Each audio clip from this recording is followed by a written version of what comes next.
Alors ce soir, on est là réunis pour pouvoir entendre le témoignage et le parcours de vie de Léon Salin. Merci d'être là Merci de m'avoir invité. et merci pour ta confiance. En fait, cette série de grands entretiens de l'antenne nous permettent et me permettent aussi de choisir et de proposer à des personnalités qui sont engagées dans leurs engagements en tant que personnes de la communauté LGBTIQ+, et de pouvoir vraiment proposer autre chose que peut-être ce que d'autres associations proposent, qui est aussi de pouvoir peut-être creuser, aller plus en profondeur dans le parcours de vie de la personne, de comprendre d'où elle vient, qui elle est, qu'est-ce qu'elle se pose comme question, quelles sont ses interrogations. Et puis c'est ce que j'ai proposé à Léon de faire aujourd'hui. Nous, on ne se connaissait pas. Je suivais Léon depuis pas mal de temps, depuis plusieurs années, sur les réseaux. Et ça faisait longtemps que je réfléchissais, je me disais, mais qui sera la prochaine personne? Et puis voilà, il y a 2-3 mois, je me suis dit, voilà, j'aimerais bien que ce soit Léon Salin qui le fasse. Et puis je l'ai contacté et je lui ai proposé le projet. Et on a eu l'occasion de pouvoir se rencontrer, passer du temps ensemble, passer pas mal de temps à préparer aussi cet entretien. Ouais. Et puis il y a j'espère une certaine confiance qui s'est créée. Et puis j'aimerais, aujourd'hui, je vous propose de le guider et de te guider dans ce parcours finalement où on va revenir sur le fil de ta vie. Et je t'invite aujourd'hui à cheminer avec moi, avec nous, à travers ton parcours de vie en suivant trois tableaux. Le premier, je l'ai nommé l'avant ou l'enfance. Le deuxième, le coming out ou la transition. Et le troisième, l'après ou l'au-delà. Alors on va commencer par le début. Léon, tu as grandi dans une petite commune vaudoise, mère suédoise, père suisse. Est-ce que tu peux m'en dire un peu plus sur le contexte de ton enfance? Oui, alors déjà, bonjour à tout le monde. Je suis hyper heureux d'être là. Merci beaucoup de m'avoir invité, ça me fait trop plaisir. J'ai vécu 5 ans à Genève, donc ça me fait du bien de revenir un peu ici. Pour ce qui est de mon enfance, effectivement, j'ai grandi dans un petit village qui est plus tant petit aujourd'hui, mais le Mont-sur-Lausanne, au-dessus de Lausanne. Et en fait, j'ai commencé ma transition le moment où j'ai déménagé à Genève. Donc Genève a un peu un rôle spécial dans ma vie, parce qu'effectivement, quand on grandit dans un petit village comme ça, tout le monde sait tout très vite. Et ça m'a beaucoup bloqué en fait dans tout mon parcours identitaire. Et le fait d'être dans une autre ville, ici à Genève, ça m'a libéré l'espace pour faire ma transition, parce que je connaissais personne et j'avais pas besoin de me justifier à des gens. Comme on sait que les Lausannois ils viennent jamais à Genève, j'étais tranquille.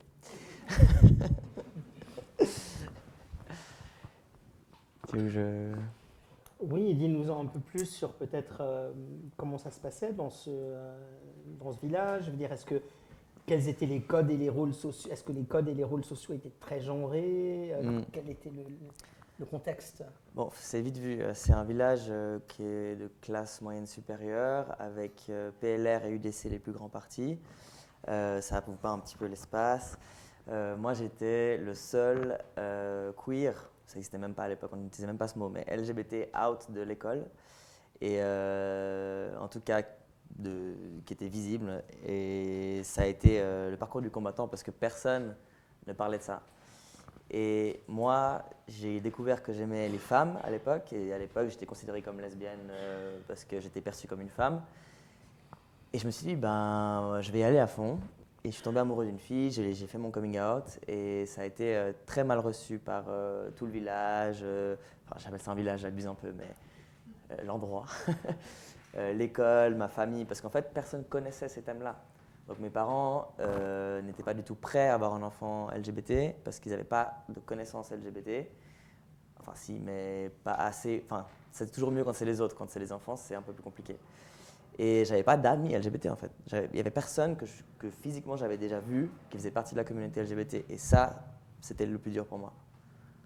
Et j'avais une biculturalité avec ma mère suédoise et mon père suisse. Et il faut savoir que la Suède, c'est quand même un pays qui est beaucoup plus ouvert d'esprit sur ces questions-là. Ça s'est vraiment vu dans ma transition. Je veux dire, le côté suédois a été beaucoup plus acceptant que le côté suisse. Mais voilà, je suis content d'être parti de ce village. Est-ce que c'était un milieu au niveau religieux qui était très culturellement marqué ou est-ce que c'est quelque chose qui a eu un impact sur toi et peut-être sur ta construction identitaire ou pas du tout? Alors, pas tellement. Je sais que le Mont, oui, il y a, je crois, une église évangélique qui est assez présente. Mais moi, j'ai toujours été un peu Enfin, pour être honnête, j'ai toujours un peu fui parce que j'avais toujours peur un peu qu'on me juge ou que je ne sois pas accepté. Et mes parents étaient athées. Donc, j'ai jamais vraiment été confronté à ça. Après, j'ai eu une période où j'ai été très énervé contre l'Église en général, en pensant que c'était la pensée qui provenait de l'Église qui m'avait beaucoup engendré toutes les discriminations que je vivais, etc. Aujourd'hui, j'ai un autre œil là-dessus. Et j'avoue que j'ai plutôt fui ces milieux-là. Mhm, mhm. Et est-ce que toi, voilà, dans cette première partie de l'enfance, peut-être avant Voilà, à 14 ans, tu fais ton coming out lesbien. On en parlera. Mais est-ce qu'en tant qu'enfant, est-ce que tu étais un enfant heureux? C'est difficile à répondre à cette question. Je crois que oui. Je crois que oui. Enfin, j'ai envie de dire oui parce que j'aime bien dire que j'étais pas malheureux avant ma transition. C'est pas ma transition qui m'a rendu heureux. J'étais certes heureux, mais j'avais beaucoup d'énervement à l'intérieur de moi.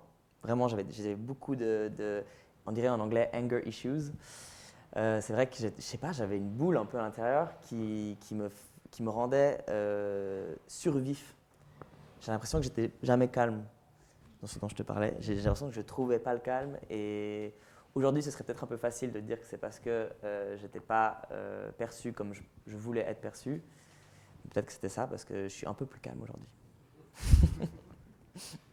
Et après, on arrive à 14 ans, tu fais ton coming out, lesbien, vraiment. Ouais. Les parents le prennent très très mal, ils te mettent à la porte.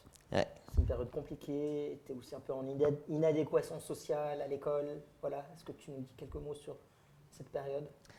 Franchement, c'était terrible, je vais pas mentir, c'était vraiment terrible. Surtout parce que j'étais hyper jeune, franchement 14 ans c'est hyper jeune et j'avais pas du tout, enfin j'avais pas anticipé la réaction. Et en fait ce qui s'est passé c'est que j'ai été un peu forcé à faire mon coming out parce que mes parents ont découvert que je fréquentais une fille et ils m'ont mis face à cette fille et ils m'ont dit c'est qui cette fille pour toi? Et il faut savoir que j'ai une sœur et ma sœur a toujours été très alliée, très présente pour moi. Et mes parents ont choisi un moment où elle n'était pas là. Donc déjà ça c'était très dur. Et ils m'ont un peu mis face à cette fille. Ils m'ont dit ah mais c'est qui cette fille pour toi? J'ai sorti que c'était ma copine. Et en fait c'en est venu une réaction extrêmement douloureuse, extrêmement forte, qui venait de peur. Enfin, voilà, moi j'ai pardonné mes parents aujourd'hui, mais ça venait de peur pour leur enfant. Et en fait, je me suis retrouvé tout seul à 14 ans. Et ça m'a fait. Enfin, je pense que ça m'a rendu. Je ne regrette pas, parce que ça m'a créé un peu aujourd'hui. C'est triste de dire ça, que la souffrance crée la personnalité, mais c'est vrai que voilà, j'avais 14 ans, mes amies lesbiennes, je ne savaient pas ce que ça voulait dire. Il n'y avait personne dans mon entourage qui était lesbienne ou gay, ou même. Voilà. Ma famille était très contre ça, avait l'impression que j'avais fait le mauvais choix. Ils me disaient c'est le pire choix que tu puisses faire. Enfin, ouais. Du coup, je suis parti et c'était plus possible de vivre ensemble. Je suis parti vivre chez ma grand-mère suédoise, qui elle s'appelle Kitty Lou, elle est super chou. Et elle m'a accueilli avec bras ouverts, mais on n'en a jamais parlé. Elle m'a un peu dit viens à la maison, mais on n'a jamais vraiment discuté de ça, mais ça a été le soutien quand même pour moi. Et heureusement, à cette époque-là, j'avais un bon groupe social d'amis, parce que je faisais du basket en compétition. Et mon équipe de basket, c'était toutes des filles. Bon, il y avait beaucoup de lesbiennes, hein, mais c'est d'ailleurs là que j'ai découvert que j'aimais les filles. Et, et ça a été en fait ma deuxième famille en fait. Le moment où j'étais aussi le premier à faire mon coming out dans l'équipe de basket. Mais après, il y a d'autres filles qui ont aussi fait ce pas-là et ça nous a serrés. Et c'est vrai que c'était. Je pense que j'abuse pas si je dis que ça m'a un peu sauvé. D'avoir des liens. En fait, c'est les liens sociaux qui m'ont sauvé. Et d'autres personnes qui pouvaient vivre des choses qui étaient similaires à moi. Et ça, c'était un peu entre, on va dire, c'était 16-19 ans, un peu les années hyper militantes lesbiennes ici, au lycée. Ouais, alors oui. Ouais, après, en fait, mon coming out, je l'ai fait quand j'étais encore avant le collège, donc avant que je rentre au gymnase au collège. Et je suis arrivé au collège, et là, j'étais déjà out en fait. Donc, je suis arrivé au collège, je me suis dit, c'est le moment de en fait, faire du militantisme et un peu parler de ça parce que personne ne le faisait. Et puis moi, j'avais envie de me battre pour ça. Et je portais toujours un collier avec. C'est un peu abusé hein, quand j'y pense maintenant, mais j'avais un collier militaire parce que je trouvais ça super masculin et super cool. Et c'était un peu pour moi me donner la force de combattre en fait tous les jours l'homophobie. Et c'est vrai que j'étais au gymnase de Beaulieu à Lausanne. C'était terrible de nouveau parce on était très peu visibles quoi. Et je me souviens, j'avais repéré un petit groupe de quelques lesbiennes et j'étais là, il faut que ce soit mes potes. Mais c'était difficile en fait parce que j'étais dans une classe où il n'y avait personne qui était LGBT de nouveau, enfin rebelote quoi. Mais ça m'a que endurci dans mon militantisme et je me suis concentré sur améliorer les droits des lesbiennes en Suisse pendant un moment quoi. Maintenant je suis plus lesbienne, désolé. Mais... Et puis après, ça mène à un moment important de ta vie qui est à tes 19 ans. Tu pars pour 3 mois au Népal, 10 mois en Amérique latine. Ouais. Une période très formatrice, mais difficile aussi. Ouais, de nouveau un peu sombre. En fait, comme je vous disais, j'étais dans l'équipe suisse de basket. Je me suis blessé au genou, j'ai fait les ligaments, donc je ne pouvais plus jouer. Et pendant 3 mois, j'ai dû me faire opérer et tout. Puis du coup, j'ai arrêté le basket. J'étais un peu là, bon, c'est trop tard maintenant. Et j'avais une année devant moi, du coup, de libre avant l'Uni. Et je suis parti 3 mois au Népal. Et ensuite 10 mois en Amérique latine. Et c'était une période où je me cherchais vraiment beaucoup. J'arrivais pas, en fait, je ne comprenais pas pourquoi je sentais un espèce d'espace entre le fait d'être lesbienne et qui je suis vraiment.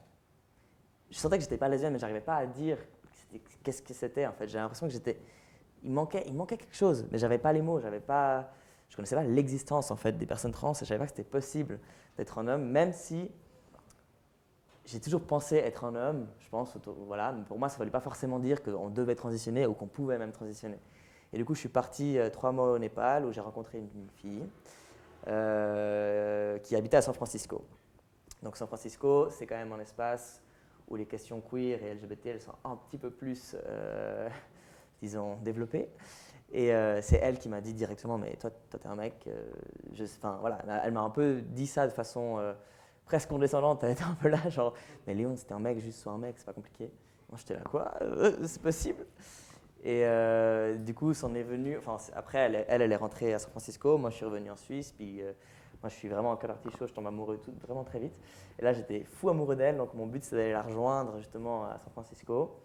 Et je me suis dit, je vais faire 10 mois de voyage, en fait, en autostop depuis Buenos Aires jusqu'à La Paz en Bolivie. Et là, c'était probablement la période la plus compliquée de ma vie parce que j'étais en rupture familiale. Mes parents et moi, on ne se parlait plus. J'avais pas d'argent, donc c'était un peu compliqué. Et je suis parti, j'ai appris l'espagnol et là, j'ai fait 10 mois justement de vraiment, je ne sais pas comment on peut appeler ça, mais vagabondage, je ne sais pas. J'ai vraiment voyagé en autostop dans toute l'Amérique latine. Et je me cherchais en fait. Je voyageais, mais je voyageais à l'intérieur de moi. Je voyais rien vraiment, j'étais complètement mal en fait. Et je cherchais comment trouver la clé pour aller mieux. Et moi, je voulais trouver cette clé. J'écrivais beaucoup dans un journal intime, j'écrivais. Et en fait, j'ai retrouvé ce journal intime il y a quelques mois. Et en fait, dedans, je disais, je suis un homme, mais j'arriverai jamais à l'être. Et c'est ouf parce que je me souviens même pas avoir écrit ça. Et en rentrant de ce voyage, j'ai commencé l'Uni à Genève. Là, on parle 2018, Ouf, oui, vers là. ouais, je crois. Ouais. Je suis pas certain au niveau des dates, mais ouais. Ouais. Ben, finalement, ça nous mène avant de passer à la deuxième partie, qui est la partie de la transition, on va dire. J'aimerais peut-être te demander, voilà, je sais que tu ne penses pas qu'on est dans le mauvais corps, on va en reparler après. Mais malgré tout, tu as grandi, en tout cas pour la société, dans le corps d'une petite fille.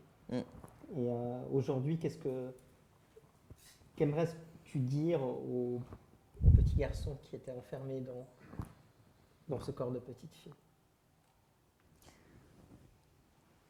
J'aimerais lui dire de respirer, de se calmer un peu. Parce que, comme je vous ai dit, j'étais énervé, ouais. J'aimerais lui dire que le temps fera ce que le temps doit faire. Et moi, j'ai commencé ma transition vers mes 19 ans. Tôt, tard, enfin, tout le monde a des notions différentes par rapport à ça. Mais je pense que c'était le bon moment pour moi. Je n'avais pas de regrets par rapport à ça. Je ne me dis pas c'était trop tard, etc.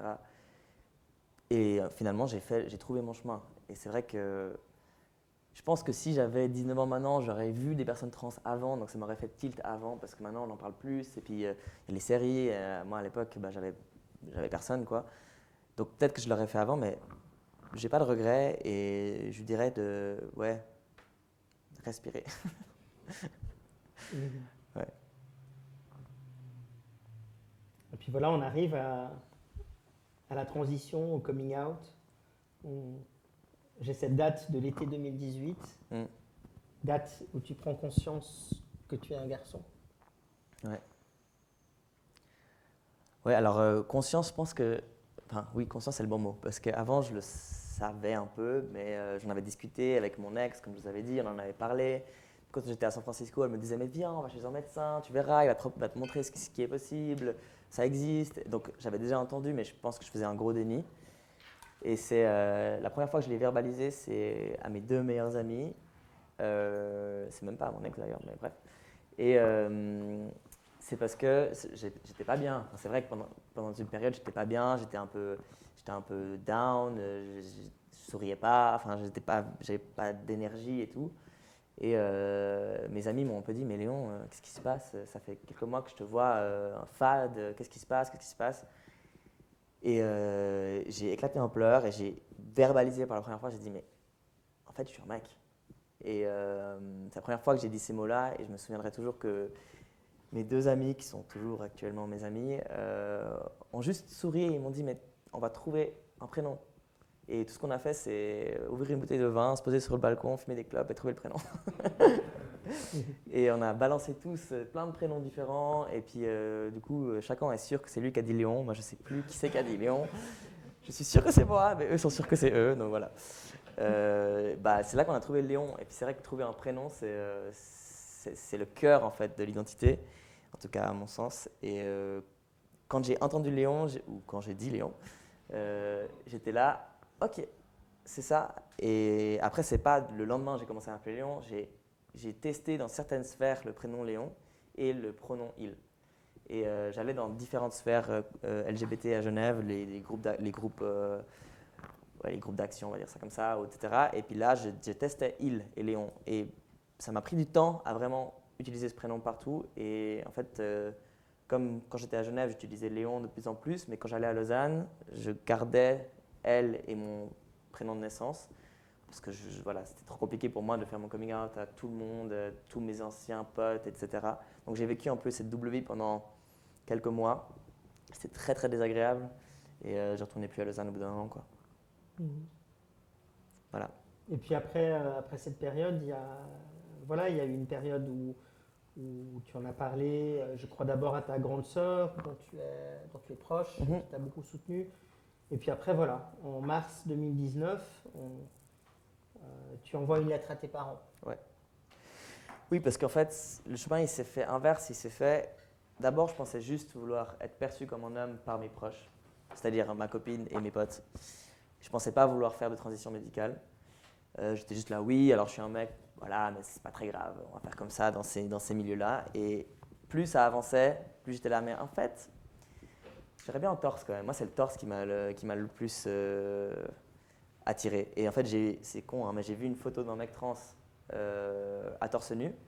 Et là, ça a fait tilt vraiment. Ça a vraiment fait ah ouais, ça c'est moi. En fait, ça pourrait être moi.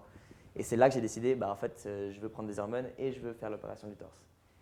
Et ça a été le déclencheur qui m'a forcé à dire à mes parents. Parce que je ne voulais pas dire à mes parents, au vu de mon passé et au vu de leur réaction face à mon lesbianisme de l'époque.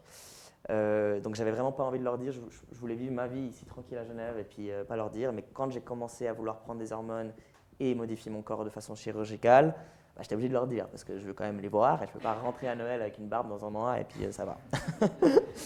Du coup là j'ai senti un peu c'était ma dernière étape, c'était comme si il manquait juste ça avant d'accéder au Saint Graal qui était la testostérone et l'opération. Et du coup, j'ai vraiment tourné dans ma tête comment faire pour ne pas me reprendre les mêmes violences quand j'avais 14 ans. Parce que pas beaucoup de personnes font de coming out, mais pas beaucoup de personnes font de coming out. Donc j'avais un peu d'entraînement. Et j'ai décidé de me protéger en fait, de leur réaction parce qu'il y a une partie de moi qui peut que comprendre une réaction forte des parents au vu de l'image qu'on a de la transidentité dans la société, qui est très négative. Ça ne m'étonne pas que des parents réagissent fort parce qu'ils ont peur en fait, pour leur enfant. Et du coup, je voulais me protéger de cette première réaction. Donc je me suis dit, je vais écrire une lettre que je vais donner à ma sœur, qui elle va donner à mes parents et qui vont avoir leur réaction là de ouf sans moi. Et ensuite, ils vont venir vers moi quand ils seront prêts à avoir une discussion posée avec le minimum de violence possible. Et ça a très bien marché, c'était super. J'ai organisé une fête avec tous mes potes proches de Genève le jour même de la lettre. Donc, ils la lisaient, j'avais tous mes potes à Genève avec qui j'étais proche, c'était super. On a fait ça un peu une fête.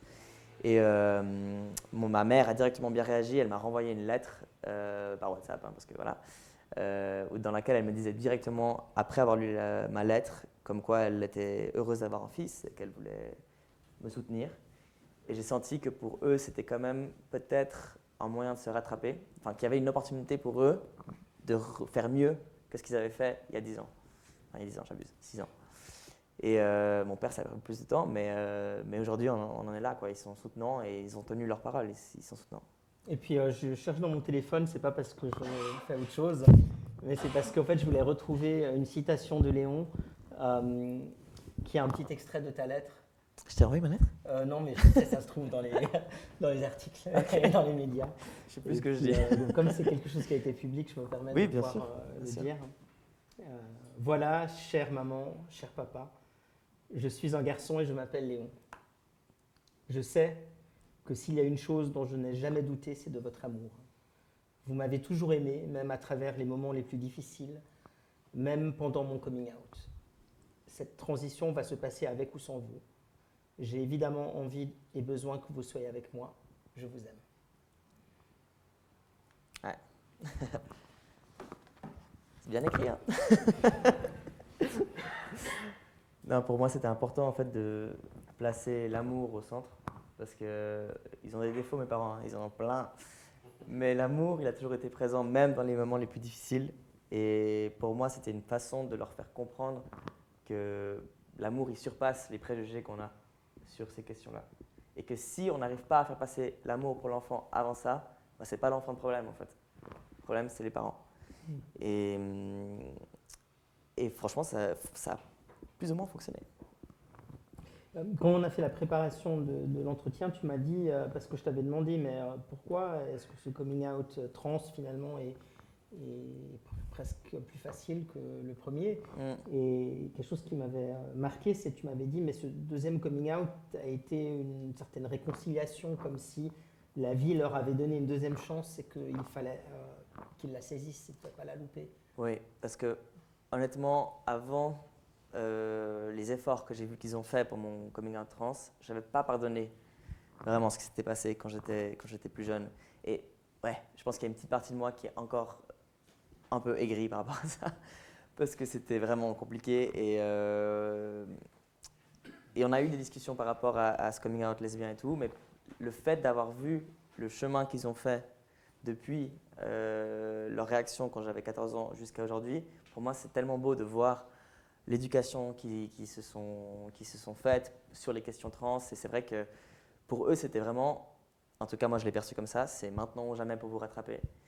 Et si je suis 100% honnête, je vois qu'il y a encore plein de lacunes sur les questions trans. Mes parents, ce n'est pas des personnes qui sont dans les milieux LGBT du tout, qui ont une conscience de ces choses-là. Donc je vois qu'il y a plein de lacunes par rapport à même la compréhension de ce que c'est une personne trans. Mais tant que je vois qu'ils essayent, moi ça me va.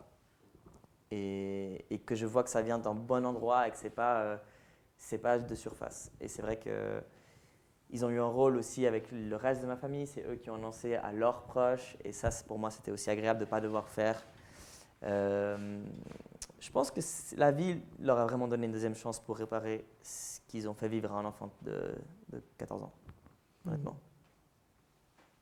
Et si on parle un peu plus de cette transition, il y a eu deux étapes dont tu parles, qui est celle où tu as choisi ton prénom, dont tu as parlé, et aussi le moment où tu t'es coupé les cheveux. Ouais, et puis ça peut paraître assez futile, et puis en même temps, il s'agit de changements sociaux ou corporels qui nous positionnent vis-à-vis des autres. Alors pourquoi est-ce que tu penses que c'est important d'être en adéquation avec la manière avec laquelle les autres nous perçoivent? C'est vite vu. Quand je me suis coupé les cheveux, j'étais encore en voyage en autostop. J'aimais bien faire ça à l'époque. J'étais parti jusqu'à Istanbul depuis Genève avec mon ex. Et je suis parti, j'avais les cheveux longs. On était perçus comme un couple de filles.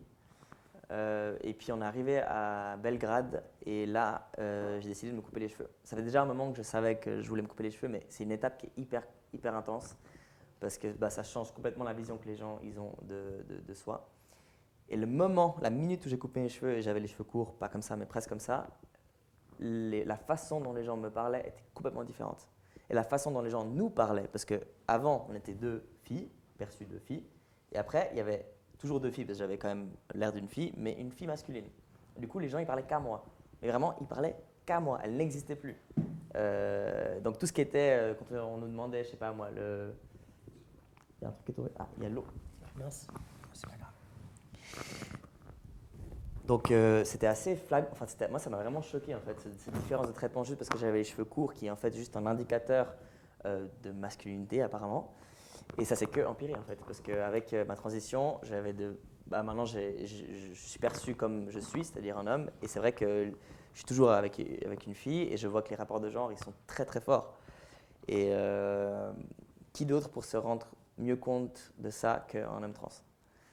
Et voilà, c'était assez choquant. Et d'ailleurs, le moment où je me suis coupé les cheveux, ça a fait flipper toute ma famille, quoi, parce que avant, une lesbienne aux cheveux longs qui a l'air assez jolie et d'une fille féminine, ça va, mais une lesbienne aux cheveux courts, ça va moins bien. Et ma grand-mère, elle me disait, je faisais des cauchemars de toi aux cheveux courts. La Suisse, donc. Bref. Et si on en revient à toute cette question de la construction sociale et puis de l'importance malgré tout, parce qu'on vit et on grandit dans une société où on est influencé par ceux qui nous entourent et celles qui nous entourent. Je te cite de ce que tu m'as dit pendant la préparation. Je suis une personne trans très binaire, j'assume la construction sociale. Attendez, aussi dans mon couple, les rôles sont très genrés et hétéronormés. J'assume. Alors voilà, j'assume. Oui, c'est clair que moi, je ne vais pas mentir, moi ça me fait du bien cette binarité. Parce que j'ai tellement combattu pour que je sois perçu comme un homme que moi je suis confortable dans la binarité. Aujourd'hui, mon couple est un couple hétérosexuel avec une femme cisgenre hétérosexuelle. Et on prend des rôles de genre très normés, mais on dit toujours qu'on joue à ça. En fait, on joue au couple hétéro, on joue au fait que ce soit moi qui porte tout et puis elle qui se fait ses ongles. On joue vraiment à ça parce que moi, ça vient me faire du bien à un endroit qui est identitaire et puis elle aussi, ça lui fait du bien. Alors, bon, elle aime bien que je lui porte les sacs, je sais pas, mais c'est vrai qu'on joue à ça. Après, des fois, on se rend compte que c'est un jeu et qu'on performe en fait. On performe une norme qui nous a été enseignée. Et moi, je me reconnais dans cette norme-là. Ça ne veut pas dire que je suis pour le patriarcat, ça ne veut pas dire que je trouve que les hommes sont supérieurs aux femmes ou je ne sais pas quelle merde.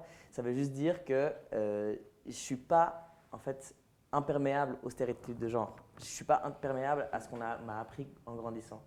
Et je ne suis pas plus fort en fait que les stéréotypes qu'on a sur les hommes et sur les femmes. Et ce n'est pas à moi de les combattre tout seul. Souvent on dit, c'est un discours que j'entends souvent, ah mais les hommes trans, ils renforcent les stéréotypes de genre en faisant trop de sport, ou les femmes trans, elles renforcent les stéréotypes de genre misogynes en se maquillant, des choses comme ça.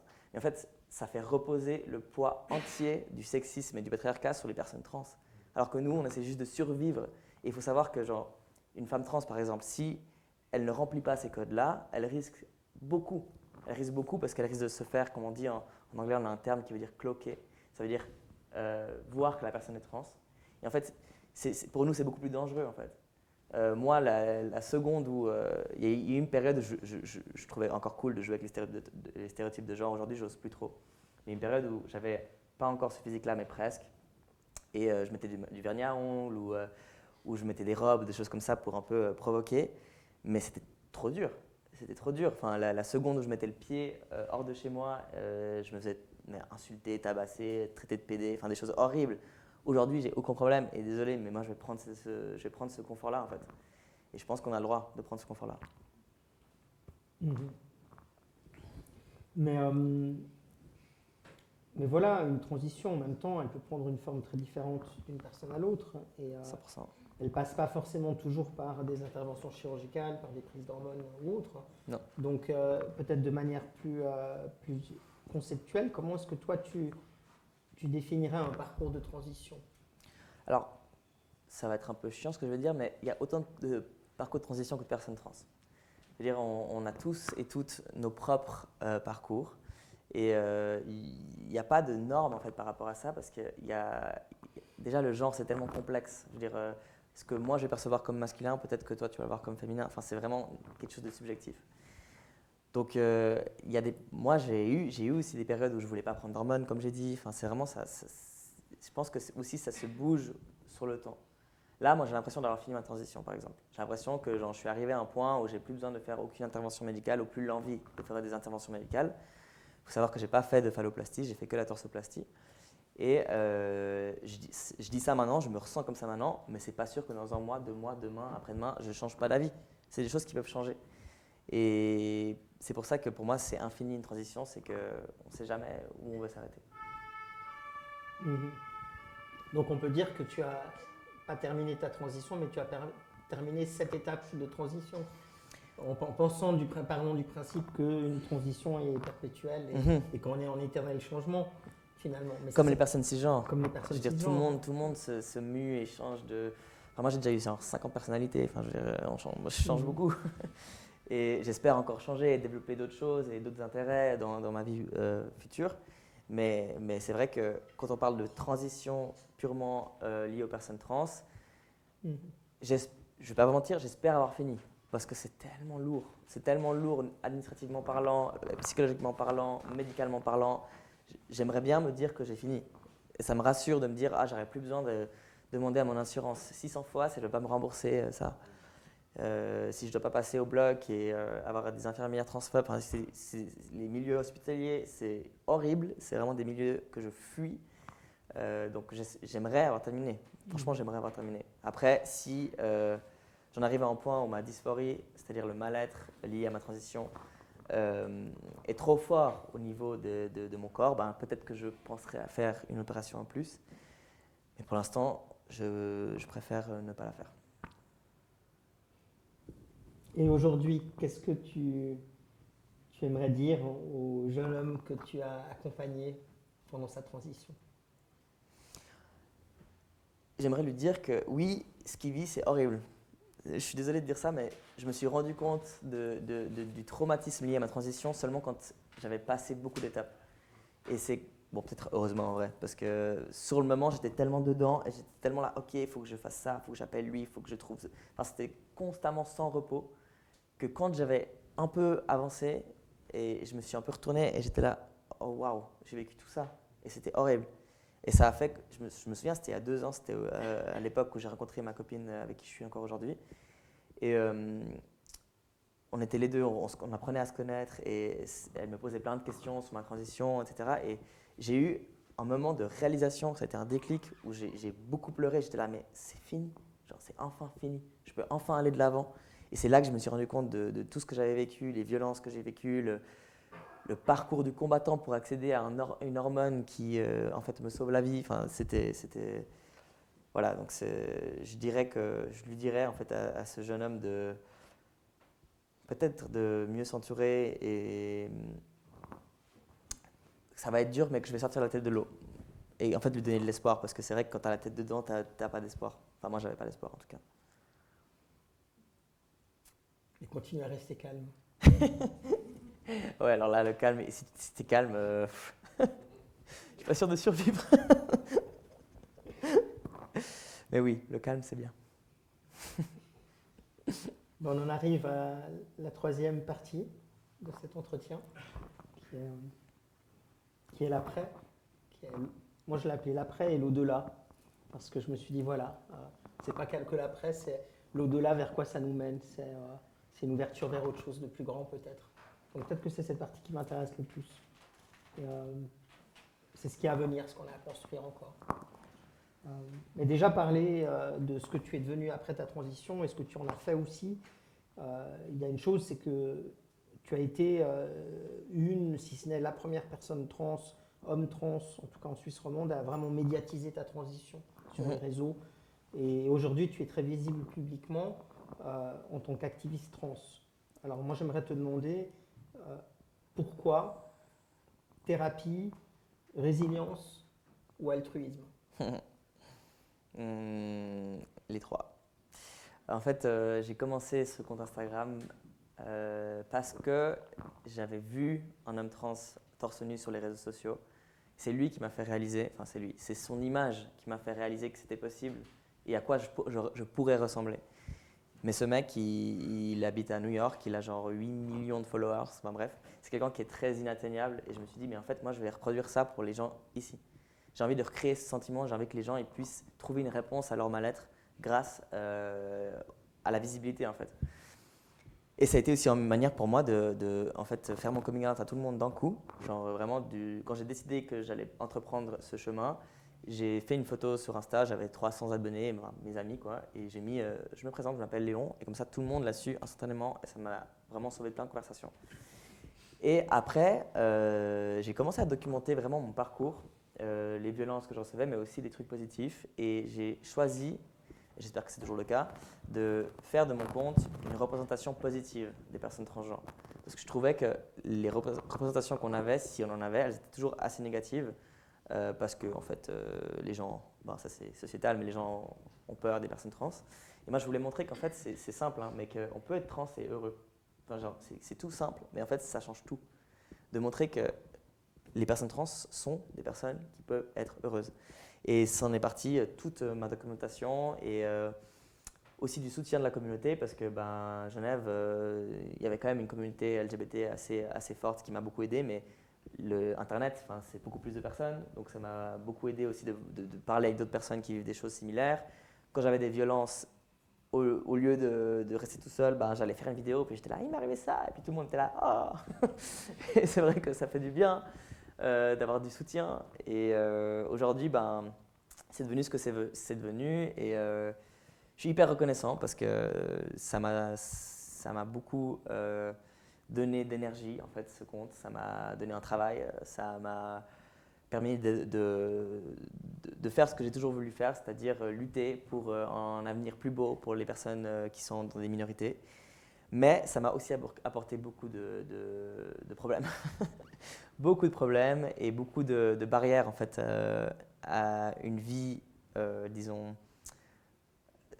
de ce qu'on catégorise comme normal. Ça m'a empêché en fait, d'obtenir un travail, ça m'a empêché de passer incognito à des endroits. Donc si je pèse le pour et le contre, je dois quand même dire que je suis hyper content de ce compte. Mais c'est vrai que là, je me suis retrouvé dans une situation quand j'ai terminé mes études à Genève l'année passée, où c'était impossible pour moi de faire un entretien d'embauche sans que la personne me dise il faut que vous arrêtiez votre présence sur les réseaux sociaux, vous êtes trop public. Donc voilà, c'est un gros sacrifice que j'ai quand même fait. J'aurais pas pensé que ce serait autant un sacrifice quand j'ai commencé ce compte. Mais voilà, maintenant j'ai décidé d'y aller à fond et puis de prendre en fait, ça comme une opportunité de vivre de ça et d'essayer d'en faire quelque chose, quoi. Et quand on en a parlé, ça m'a marqué parce que tu as utilisé le terme de don de soi. Mm. Et finalement, ben, je vois par exemple, moi je suis dans un certain don de moi-même dans ma vocation, qu'elle soit militante, qu'elle soit ecclésiale. Mhm. Et puis ouais, ça m'a interpellé. Oui, alors il y a un aspect. Moi, le cœur de mon activisme, c'est essayer, en fait, tout donner pour que les autres personnes trans ne vivent plus que moi j'ai pu vivre. Je sais que c'est un peu ambitieux et que ça ne va pas forcément arriver, mais au moins essayer un peu. Et je vois, j'ai beaucoup de messages de personnes qui m'écrivent « Ah, mais grâce à toi, je me suis rendu compte. » Et ça, pour moi, c'est génial parce que c'est ce que j'ai voulu créer. Après, c'est aussi une place, il y a aussi une partie de visibilité qui est agréable à vivre, on ne va pas se mentir. Hein. C'est aussi cool d'être visible. Ça m'apporte aussi plein d'opportunités, comme être là ce soir. Il y a plein de choses positives. Mais oui, c'est vrai que c'est quand même une grande partie de sacrifice, aussi de temps, parce que ça me prend vraiment, vraiment beaucoup de temps. C'est 5-6 heures par jour de travail pour ce compte.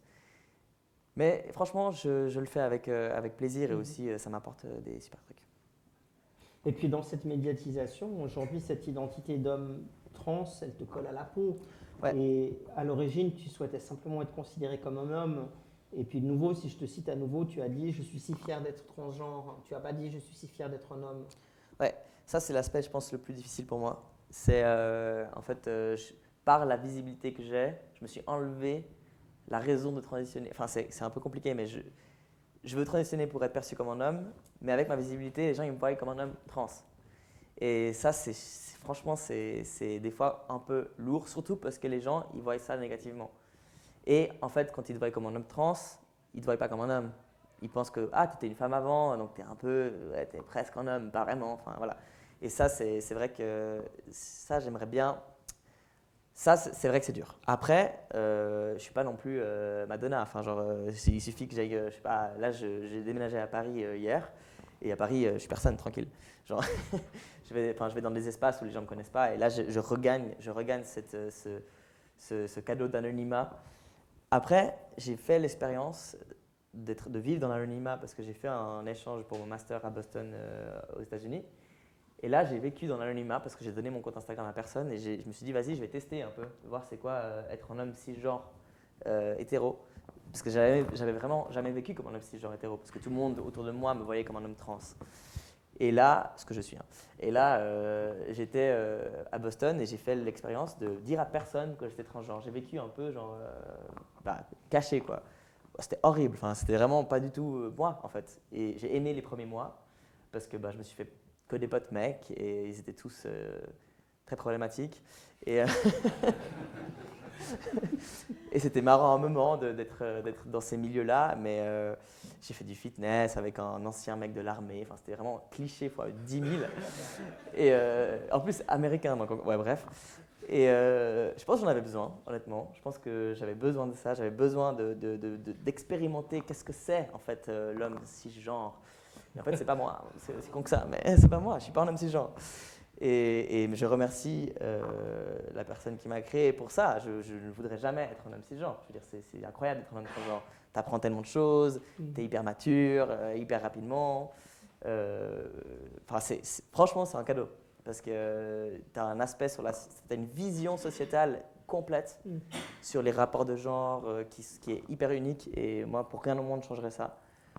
Donc voilà, maintenant, au jour actuel, je suis heureux que les gens me voient comme un homme trans. Mais il y a des périodes de ma vie où je suis pas là, j'aimerais bien pas. Ça, c'est des choses qui bougent. Oui, mais si tu dis, tu vois, je te cite de nouveau, tu as dit, je ne suis pas né dans le mauvais corps, mais dans la mauvaise société. Ouais. Alors, pourquoi changer son corps si le problème c'est la société? Pourquoi pas juste la changer, elle? Parce que c'est pas facile. J'ai essayé. J'ai abandonné. Non, oui, alors c'est vrai qu'on parle souvent de ça, du construit social du genre. Effectivement, le genre, c'est un construit social. Donc finalement, si on pouvait me voir comme un homme quand j'avais encore mes seins, pourquoi est-ce que je me suis enlevé mes seins? Mais en fait, c'est simplement parce que une construction sociale ne veut pas dire que ça n'existe pas. C'est pas parce que c'est construit que c'est inexistant. Et effectivement, on construit l'imaginaire homme en mode un homme, c'est quelqu'un de un torse plat, poilu, fort, etc. Je vous passe tous les détails. On construit ça, mais ça existe quand même aujourd'hui.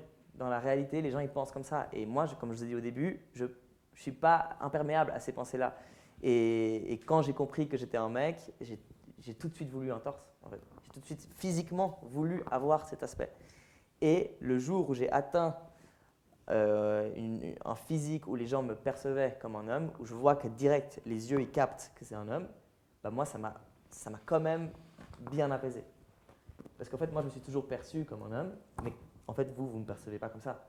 Et quand ça colle pas, c'est ça qui apporte ce qu'on appelle la dysphorie de genre, qui apporte beaucoup de souffrance, qui est très difficile à vivre. Et aujourd'hui j'ai quasiment plus de dysphorie de genre grâce aux hormones. Voilà. Et si on en vient à peut-être une dernière partie qui est un peu plus d'ouverture vers l'au-delà, vers la partie spirituelle. S'il devait y avoir un Dieu créateur ou une force créatrice qui veille sur l'humanité, est-ce que tu penses que nous avons été créés parfaitement ou qu'il y a eu des erreurs? Alors, moi, je pense que Dieu nous a fait à son image et je pense que les personnes trans font partie de cette image-là. Et bon, moi, je ne suis pas croyant, enfin, si je suis croyant, mais pas un Dieu spécifique, mais comme j'ai dit, pour moi, ça a été un cadeau. Et s'il y a un Dieu qui m'a créé comme ça, je le remercie en fait. Parce qu'on est là pour expérimenter ce que Dieu a créé et la transidentité, c'est une expérience juste époustouflante. Donc pour moi, il n'y a pas eu d'erreur. Vraiment pas. Même s'il y a des moments où ce qu'on vit est tellement difficile, pas parce qu'on est trans, c'est parce que la société le rend difficile. Donc il y a des moments où tu te dis, mais pourquoi ? Pourquoi est-ce que j'ai été fait comme ça ? Pourquoi est-ce que je dois moi souffrir tout ça ? Et ça, moi, je l'ai pensé. Hein. Je ne vais pas vous dire que j'ai toujours dit, je suis trop content d'être trans. Non, il y a plein de moments où j'étais là, mais mon Dieu, pourquoi je ne suis pas né avec un pénis et ma vie aurait été beaucoup plus simple. Mais en fait, ça n'aurait pas été moi, quoi. Et quand je t'ai posé cette question lors de la préparation, tu m'as répondu une phrase dont je fais une citation parce que je l'ai trouvée très belle, où tu m'as dit l'erreur n'est pas dans mon corps, mon identité, mais dans la haine du différent. C'est vrai. Ah bah tu l'as dit. Et voilà, je te rejoins aussi là-dessus. Je trouve que c'est une belle manière de le dire en mots. Mais oui, mais tu disais que tu ne croyais pas forcément en Dieu, mais en tout cas que tu ne le nommais pas de cette manière-là. Mais de quelle manière est-ce que la spiritualité a eu ou a aujourd'hui une importance dans ta vie? Alors aujourd'hui, actuellement, elle a pas mal d'importance. Il faut savoir que moi j'ai eu un voyage un peu compliqué avec tout ce qui est spiritualité. Je me rappelle très précisément que petit, j'étais très fâché contre Dieu.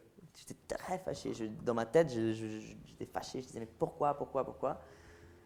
Alors que mes parents n'étaient pas croyants, mais j'avais déjà une conversation en fait. Et après j'ai eu un blocage complet. Et aujourd'hui, depuis 2-3 ans, je me suis laissé en fait rebercer par tout ce qui est spiritualité, d'une manière un peu.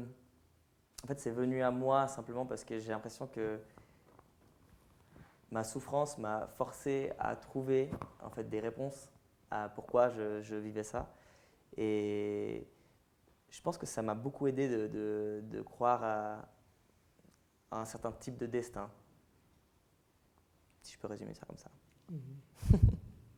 Et d'ailleurs, j'ai nommé cette soirée Léon Salin, ma quête identitaire.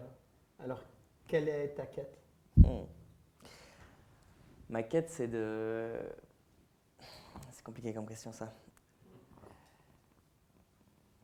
J'aimerais réussir à continuer à être moi-même et c'est pas toujours facile d'être soi-même, surtout quand le soi-même, il est sujet à beaucoup de haine de la majorité des gens. Et j'espère continuer à avoir cette force qui vient d'une souffrance, mais de garder cette force et garder ce feu. Parce que parfois, j'ai un peu envie d'abandonner, sans mentir. J'ai un peu envie de juste me retirer et vivre, je sais pas, dans une ferme et chiller. Mais j'ai envie de garder ce feu que j'ai. Ouais. Voilà. Et puis il y a une chose aussi que tu m'as dit lorsqu'on s'est rencontrés qui m'a beaucoup touché. Je ne pensais pas poser cette question, mais en fait c'est une chose qui moi-même me touche personnellement par rapport à mon vécu et à mes choix de vie et à mon vécu. C'est tu m'as dit j'ai un rapport ambigu à ma souffrance, je l'aime et j'aime ce que j'ai pu en faire.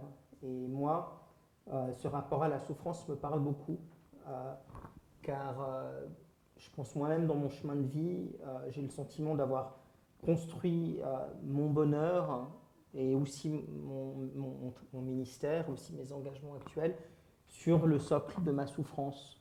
Et sur le socle d'une souffrance qui a été intégrée, qui a été vécue, qui a été intégrée, euh, et qu'aujourd'hui je peux apporter aux autres. Et j'ai aucun problème avec cette notion de souffrance vécue. Et, et puis voilà, je pense même en allant plus loin, en tout cas pour moi, que peut-être que Dieu se trouve justement dans cette force de résilience et cette capacité de dépasser la souffrance, de l'intégrer, de la transcender. Et, et puis je vois qu'au moment les plus sombres de ma vie, où je pensais euh, ne pas réussir à retrouver le chemin de la lumière, on va dire, ben, il y a cette part divine qui m'a permis de devenir l'alchimiste de ma propre vie et puis de créer une opportunité de la merde qu'on m'avait donnée. Et, et pour ça, ben, ouais, comme je citerai Baudelaire, comme Baudelaire a dit, tu m'as donné ta boue et j'en ai fait de l'or. Et ben moi, je crois à cette capacité d'être l'alchimiste avec le petit coup de pouce de quelqu'un peut-être de plus grand que nous, de devenir l'alchimiste de notre propre vie et d'en faire quelque chose de beau et de justement construire le bonheur parfois sur un socle de souffrance qu'on a réussi à intégrer. Mm. Voilà, ça c'est ce que je vous apporte. Je ne sais pas si toi ça te parle. Oui, moi, en fait, comme tu disais, j'ai un rapport ambigu parce que j'aimerais bien ne pas avoir souffert, j'aimerais bien ne pas, en fait, ne pas valoriser la souffrance parce qu'en fait, finalement, j'aimerais bien que les gens ne souffrent pas. Mais il se trouve que il y a une partie de moi qui est reconnaissant de cette souffrance parce que ça m'a fait fort. Et aujourd'hui, faut pas croire qu'il n'y a rien qui m'affecte. Il y a des choses qui m'affectent, mais au nombre de transphobies que je reçois à la minute, j'ai l'impression d'avoir une armure en fait. Et ça, elle vient pas de nulle part, elle vient de la souffrance que j'ai pu vivre. Et ça, c'est un peu triste quand on y pense, mais en même temps, comme j'ai dit avant, je la changerai pas. Et je nuance juste, je ne célèbre pas la souffrance, mais la capacité de la transcender, Bien sûr. ce qu'on est capable de faire avec elle. Ouais, ça donne confiance en soi en fait, de voir. Enfin, moi, je vois d'où je suis parti, d'où je suis là, je suis là, ok, bon, j'ai pu réussir à faire quelque chose de ça. Mm-hmm. Et je pense qu'il faut être fier de ça, comme toi. Il faut être fier de ce que tu as pu faire. Et je suis fier de moi. C'est fier. Et je suis fier de toi aussi. Merci. Et puis aujourd'hui, est-ce que tu es heureux? On revient à cette question. Alors, à fond. Genre vraiment, je suis hyper heureux. Je suis hyper heureux parce qu'en fait, il y a des petites choses qui me rendent méga heureux que d'autres personnes ne vont pas vivre. Par exemple, d'avoir un book, ça me rend super heureux. Je rigole même pas. C'est des petites choses comme ça qui, genre, là, avant de venir, je me suis rasé. Genre, j'ai pris le temps, je me suis rasé, je dis, c'est tellement stylé. Et c'est des petites choses comme ça qui, moi, vont me donner un petit shot de ça s'appelle l'euphorie de genre. C'est trop content, quoi. Trop content que j'ai ce physique-là, que les gens captent que je suis un mec. Trop content. J'ai aussi une relation amoureuse extrêmement incroyable. On s'entend super bien, c'est super. Enfin, ouais, je suis hyper heureux. Voilà. Bah, c'est bien, je trouve que c'est super aussi de voir des parcours positifs et puis des exemples positifs parce qu'on a, bah, comme tu l'as dit toi-même, on a souvent des exemples ou des a priori de la transidentité en se disant mon Dieu, une vie de souffrance, ben là on n'en reste qu'à la souffrance Ouais. et dans la capacité de la transcender. Ouais. Et puis moi ça me fait plaisir de t'entendre dire je suis heureux. Et puis pour... en fait, j'aimerais te reposer la même question que je t'ai posée pour les deux autres tableaux, qui est aujourd'hui, qu'est-ce que la personne que tu es devenue, ou plutôt qui s'est révélée à toi, aimerait dire à toutes celles et ceux qui n'ont pas encore pu se découvrir et s'affirmer dans leur propre identité.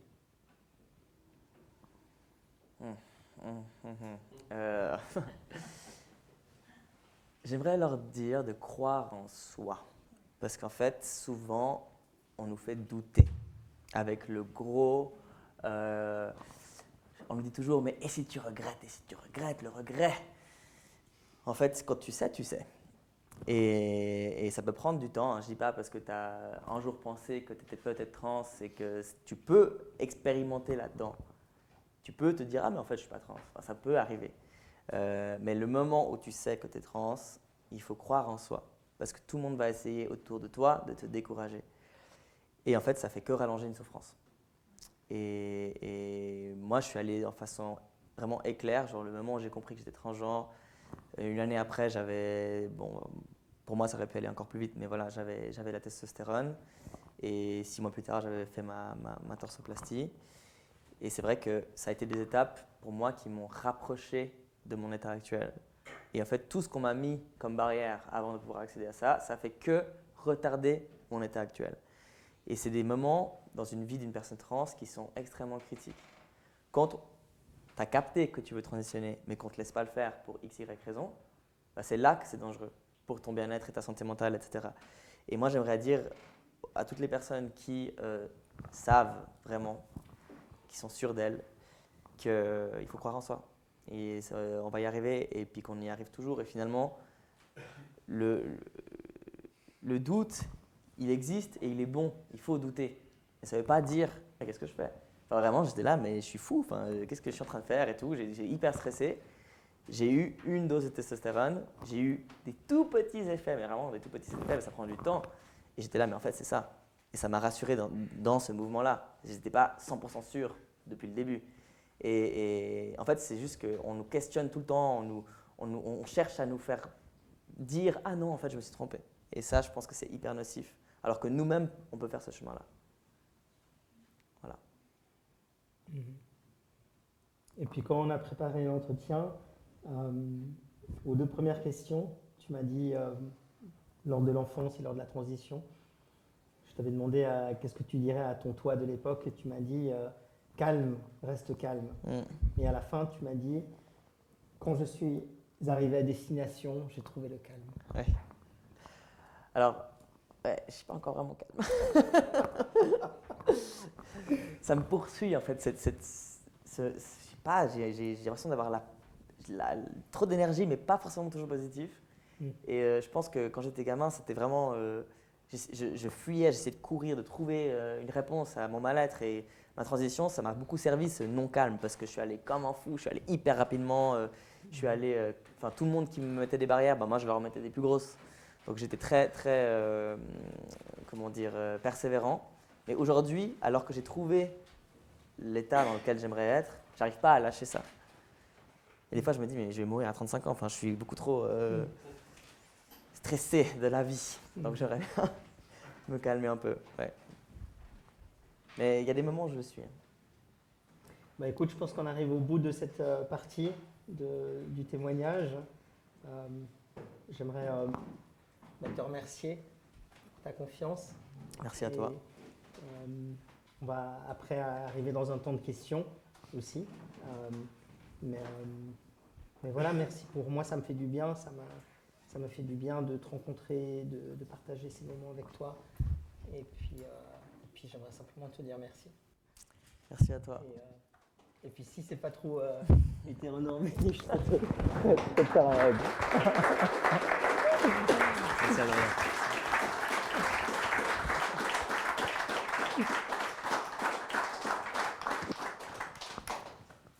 Merci de nous avoir écoutés. Et puis maintenant, on va ouvrir à vous un temps de questions-réponses. Donc, après, on pourra aussi voir s'il y a pour que les questions puissent être entendues sur le Zoom, on va faire passer un micro. C'est Olivier qui va faire passer le micro. Après, David, tu nous diras s'il y a certaines questions par Zoom. On va déjà regarder 2-3 questions dans la salle. On a une ici. Bonjour, je m'appelle Silex. Merci beaucoup pour ton témoignage, merci pour l'interview.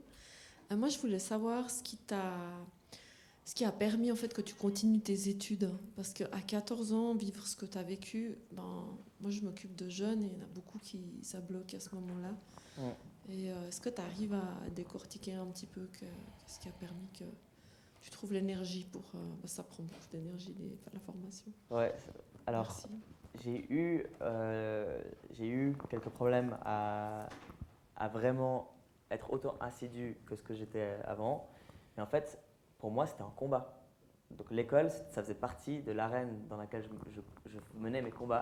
Et pour moi, je devais en fait changer la manière de penser de mes comment on dit, collègues ou comment on dit, ouais, bref, des gens qui étaient à l'école avec moi.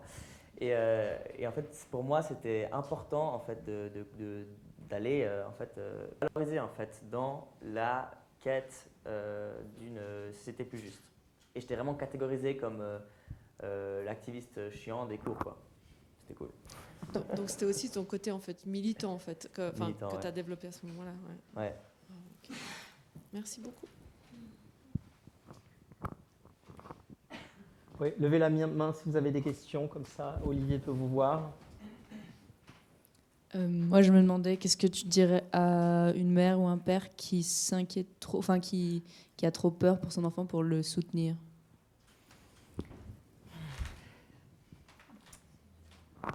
La peur, elle doit rester chez soi et pas être transmise à son enfant. Et moi, c'est ce que mes parents ils ont fait. C'est que quand ils ont compris quand je leur ai dit que j'étais lesbienne, ils ont eu tellement peur qu'ils m'ont tout foutu dessus comme ça. Et en fait, ça a sorti quoi ? Moi, j'étais traumatisé. Et en fait, l'amour, il devrait être plus fort que la peur. Et il devrait... Franchement, j'ai de la peine avec les parents qui n'arrivent pas à faire passer l'amour pour leur enfant avant leur peur, ce qui a été le cas de mes parents. Donc voilà. Mais j'aimerais bien dire aimez votre enfant, en fait. Au-delà de cette peur-là, et puis j'aimerais bien leur dire regardez mes podcasts, je parle de ça. Et j'ai eu l'occasion d'avoir des super mamans et des super papas qui sont venus à mon podcast. Et tu vois que c'est dur quand même pour certaines personnes. Certains parents, tu vois que c'est dur. Mais les personnes qui étaient invitées, tu vois quand même que l'amour, à un moment, a passé au-dessus. Et je pense qu'au moment, il faut qu'ils fassent un choix. Parce que finalement, c'est quand même un peu un choix de choisir de soutenir son enfant ou pas. Demande-leur de te choisir, en fait. Est-ce qu'il y a quelqu'un d'autre qui aimerait réagir, poser des questions ? Moi, je voulais juste savoir, donc je suis la maman d'Élie qui est en transition. Voilà. J'ai un peu de mal, effectivement, à commencer. Maintenant, il a 18 ans, donc il va pouvoir y aller un peu plus de lui-même. Mais c'est surtout pour la prise d'hormones, et effectivement, qui me fait peur, et la torsoplastie aussi. Voilà, et du coup, les effets secondaires, forcément, c'est juste au niveau chirurgical, rien d'autre, en fait. Ma mère avait la même peur. En fait, tout ce qui était lié au changement médical, c'est ce qui fait le plus peur, parce que d'un côté, vous avez l'impression que c'est votre enfant, vous l'avez fait comme ça, et vous ne voulez pas que ça change.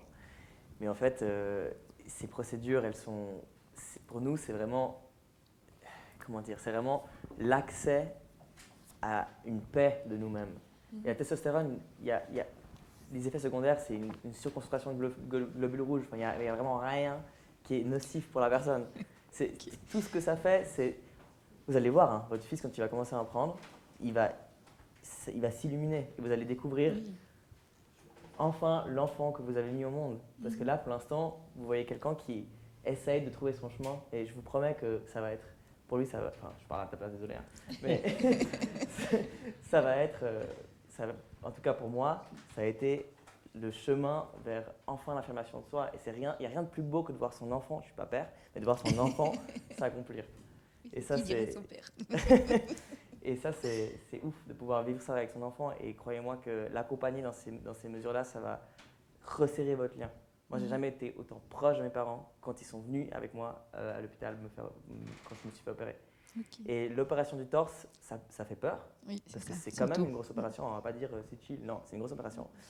Moi, j'avais eu des complications, c'était compliqué et tout. Mais ma mère m'a offert un Marcel avant l'opération parce que j'ai une obsession avec les Marcel. Je pense que j'ai hésité ce soir. Et en fait, elle avait hyper peur. Elle avait vraiment hyper peur. Elle m'a dit mais tout sauf ça, moi je t'accompagne tout, mais juste pas ça. Je veux pas. Mon enfant sera un billard. Non, je veux pas. Alors que moi je me suis fait opérer pour 1000 autres trucs, mais bref. Et le jour avant, elle vient. Je me suis fait opérer à Tsug. Elle vient à Tsug. Elle me donne le Marcel. Elle me dit ça va aller. Et quand je suis sorti de l'opération, bon c'était Covid donc il ne peut pas venir me visiter. Mais quand je suis rentré à la maison et qu'elle m'a vu. Et j'ai enlevé en fait bon, parce qu'après on a un gilet compresseur. C'est impressionnant. Voilà, j'ai enlevé le haut comme ça et j'avais les larmes tellement j'étais heureux. Et là, elle a vraiment fait. Ok. Et il faut être là pour votre fils parce que c'est quelque chose qui est dur à vivre tout seul. Oui, c'est ça, c'est clair. Donc, on fera. Merci. Et je pense que tu dois être content comme tu montres ton torse partout maintenant. Ah bah ouais. Et ça se tape. Hein. On a une question. Merci. Bonsoir. Merci Léon pour ton partage. Je ne connaissais pas tout ce parcours de voyage avant. Je voulais dire que pour moi, quand mon fils nous a fait son coming out, j'étais extrêmement heureuse parce que tu étais déjà quelqu'un de public en Suisse romande et il y avait des émissions. Et tu as été pour moi quelqu'un où j'ai pu voir une très belle évolution de quelqu'un qui s'épanouissait, d'un jeune homme transgenre qui s'épanouissait, et pas à l'autre bout du monde, juste à côté. Et ça m'a beaucoup aidée. Et parler avec toi est aussi merveilleux. Et voilà, donc merci pour ce soir, d'en apprendre un petit peu plus sur toi. Merci beaucoup Flore, ça me fait plaisir. Et le temps que vous réfléchissez, il y a peut-être des questions aussi en ligne. On peut donner le micro à David. Alors ça reste dans le thème. C'est Cyril qui demande quel conseil donneriez-vous à des parents dont l'enfant vient de se déclarer transgenre dans l'adolescence en naviguant en même temps dans le non-binaire? Les conseils, ils sont comme pour tout, c'est vraiment être à l'écoute de l'enfant et pas de nouveau transmettre ses propres peurs sur son enfant. Parce que l'enfant, il va déjà ressentir toutes ces peurs-là assez. Et si ça vient de ses parents encore plus, c'est isolant en fait. Et la non-binarité, il faut s'éduquer sur ces questions-là. Les parents, ils ont aussi une responsabilité de s'éduquer sur ce que c'est la non-binarité, ce que c'est la transidentité, et essayer d'accompagner leur enfant au mieux. Voilà.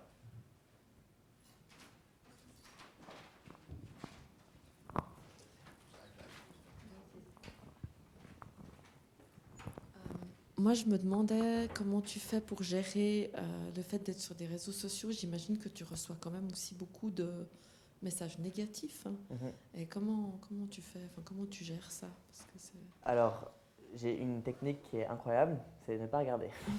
Okay.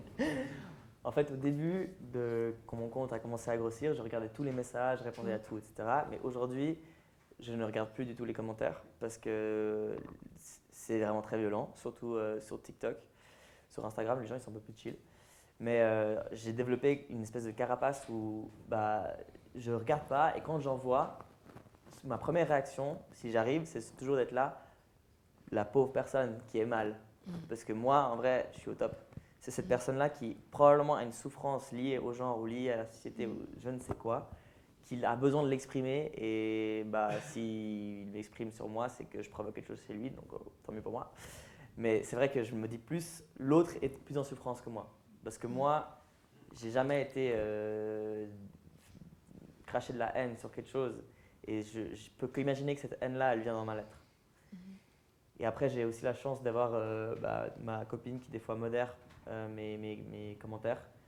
Mais elle est trop fragile, elle est hyper impactée par ce que je reçois.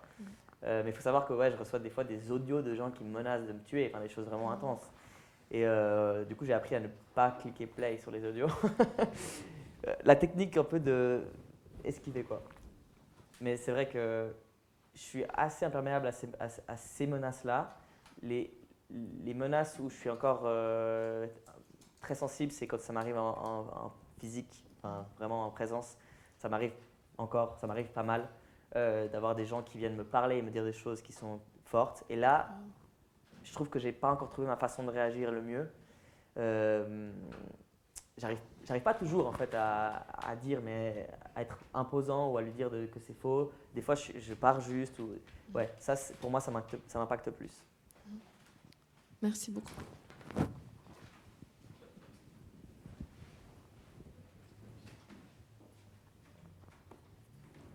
Est-ce qu'on a d'autres questions en ligne, David, ou pas? Non, pas. D'accord. On a une question là. J'ose demander pourquoi tu pars à Paris, du coup? Alors, oui, parce que ma copine, elle est chanteuse et elle chante en français. Et en fait, là, elle a signé avec une manager à Paris. Du coup, on doit bouger pour son travail. Et en fait, moi, déjà, je la suis parce que je l'aime, mais aussi parce que je n'ai pas trouvé de travail en Suisse. Et je me suis lancé à mon compte, du coup, en étant indépendant, en faisant des formations sur les questions trans dans les hôpitaux. Je travaille avec l'école de la Source, avec l'école infirmière de Genève, dans les entreprises, etc. Donc, je fais des formations. Et en fait, je peux le faire. Si je dois revenir en Suisse une fois par mois pour faire une formation, je reviens en Suisse. Et mes clients, ils sont aussi en France. Je travaille avec la Sorbonne, l'université de la Sorbonne. Ça, c'est hyper stylé de dire, avec la Sorbonne. Et en fait, je forme les profs de la Sorbonne sur le fait d'avoir des étudiants trans. Donc, moi, je peux travailler de n'importe où, disons. Et autant aller à Paris parce que ma copine va à Paris. Et en plus, j'avoue qu'il y a plus de personnes trans, il y a plus de milieux LGBT, il y a plus de choses qui se passent qu'à Lausanne. Et ça me fait du bien de changer d'air un peu.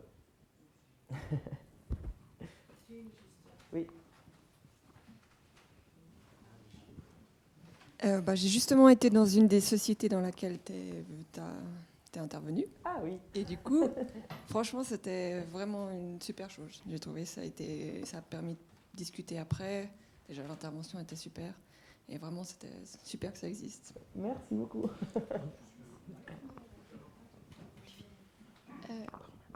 Moi, je me demandais, j'ai une personne proche aussi qui a fait une transition. Ouais. Et une des choses qui la faisait souffrir, c'est qu'en transitionnant, en prenant de la testostérone, il paraissait beaucoup plus jeune que son âge. Oui, et je ne sais pas si tu as aussi vécu ça et si tu avais des solutions pour pas... Enfin, c'était quoi les techniques?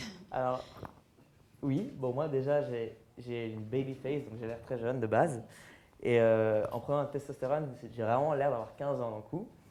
Et en fait, au début, j'ai pas vraiment réalisé. Enfin, de toute façon, j'ai l'air jeune, donc j'ai l'air jeune. Et après, il y a un mec trans qui m'a dit, de toute façon, nous, on a l'air jeune, c'est trans culture, il m'a dit. Et là, ça m'a fait trop du bien, en fait, parce qu'on a hyper ri. Et j'étais là, ah mais ouais, c'est ça, en fait. Et ça m'a donné un sentiment genre de communauté qui est hyper agréable. Et maintenant, j'ai 26 ans et j'aimerais bien avoir 22 ans. Donc, je suis hyper content d'avoir l'air jeune. Enfin, pour moi, c'est plus positif que négatif. Après, c'est le lien communautaire qui me fait du bien, qui me permet de passer en fait, à travers ces stéréotypes ou ces choses qui sont communes aux personnes trans. En fait. J'espère qu'il a des amis trans avec qui il peut rire de ça parce que c'est assez drôle. Bon, je te rassure, tu es encore très jeune. Pardon. On avait des questions devant, je crois.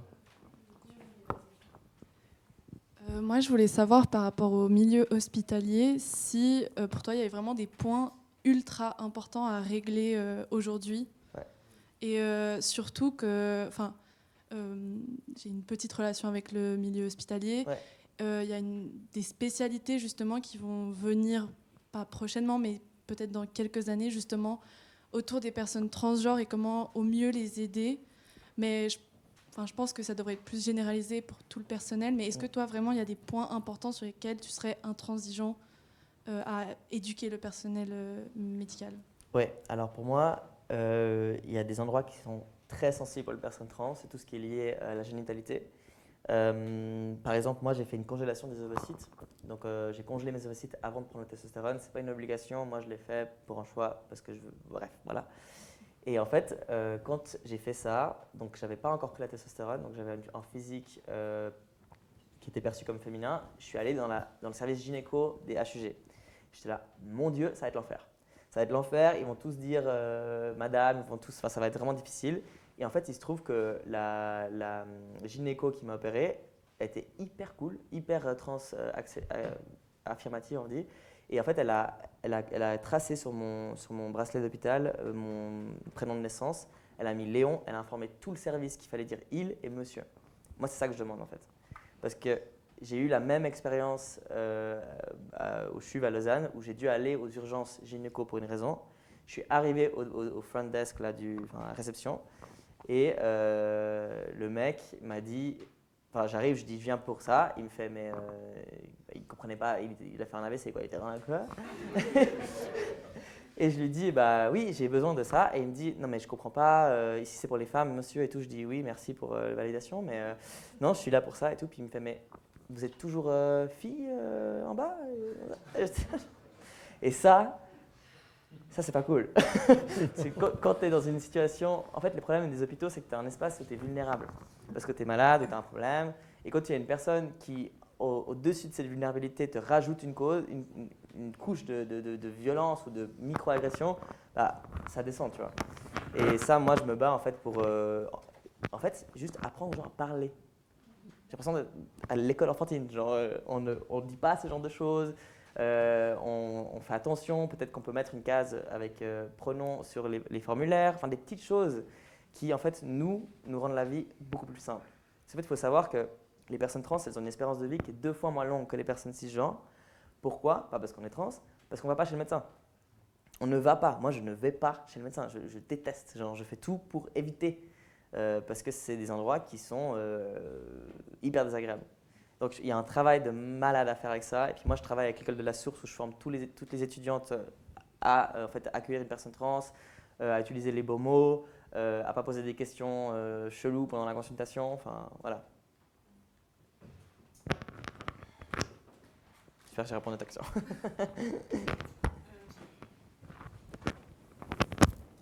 Merci. Je te remercie, Léon, parce que c'est la première fois que je prends part à ton cas, je pourrais dire, à cette expérience qui m'informe sur cette... C'est vraiment, ça fait mal, la souffrance que vous vivez, parce que nous, on est patient partenaire, moi, au sein des HUG, et quand je côtoie d'autres transgenres dans notre groupe, et je sens vraiment cette souffrance qu'ils ont, et là, à travers ton témoignage, j'ai pu comprendre vraiment c'est lourd. Mais ma question...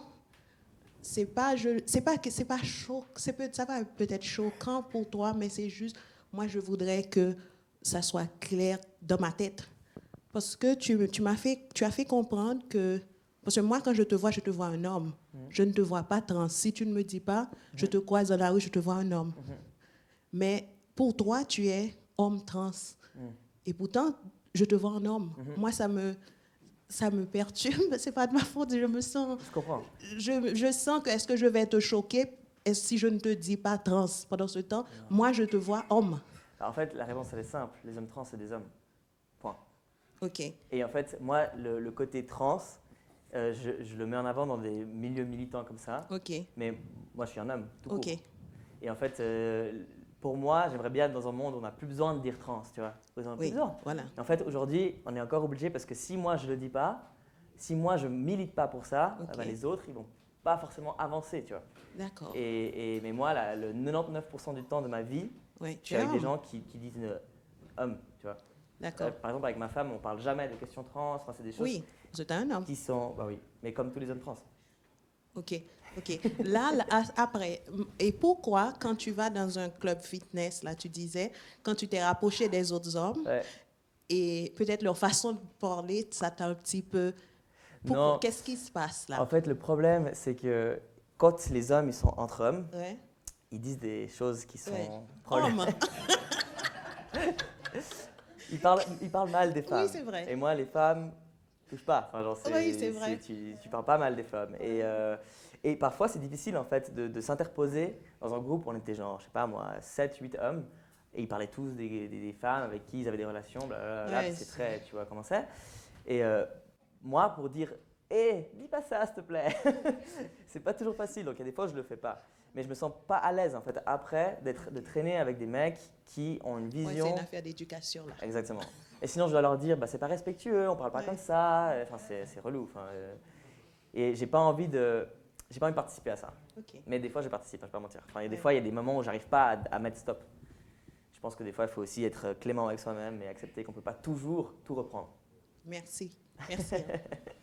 Après, je pense que c'est quand même aussi important de relever que selon le passing d'une personne, que ce soit un homme ou une femme trans, pas tout le monde a peut-être le luxe de pouvoir choisir de passer inaperçu ou pas. Ah, mais 100%. Et Ouais, après, ouais. ça, c'est un travail qui est différent, qui doit aussi s'assumer du fait, des fois, de devoir que la Moi, position soit plus visible aussi. Ouais, j'ai l'impression d'être des fois un peu un espion. Genre, j'ai l'impression d'être.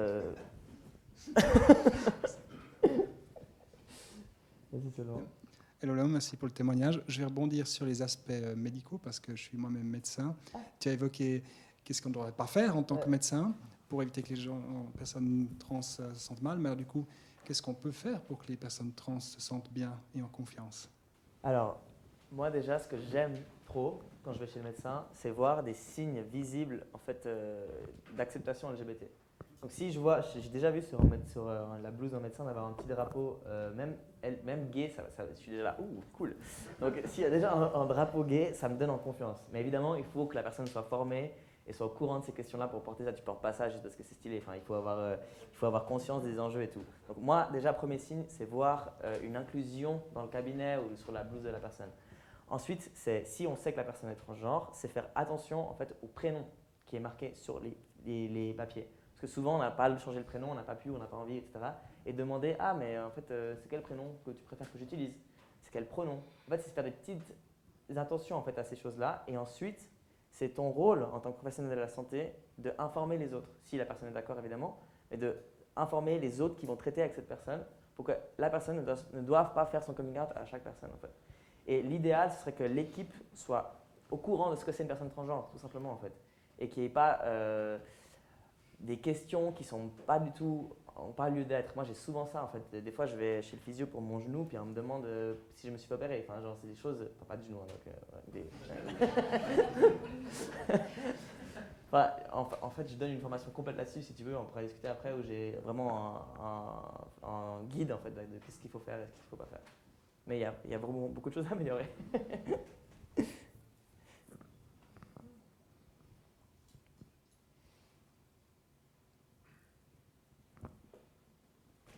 On a une question derrière, de Vincent.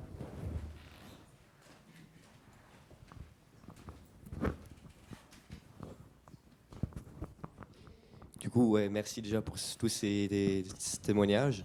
C'est un peu peut-être une ou deux questions où elles sont un peu imbriquées ensemble, mais au niveau de la sensibilisation dans les écoles, en tout cas en Suisse romande, c'est à peu près, ça te prend combien de temps par mois, par semaine? Et puis, est-ce que déjà avec le temps et le recul, tu vois déjà une amélioration ou déjà une ouverture au fil des années, ou est-ce que tu dois faire à chaque fois le même processus et tu vois pas forcément d'optimisation ou d'ouverture qui se fait petit à petit?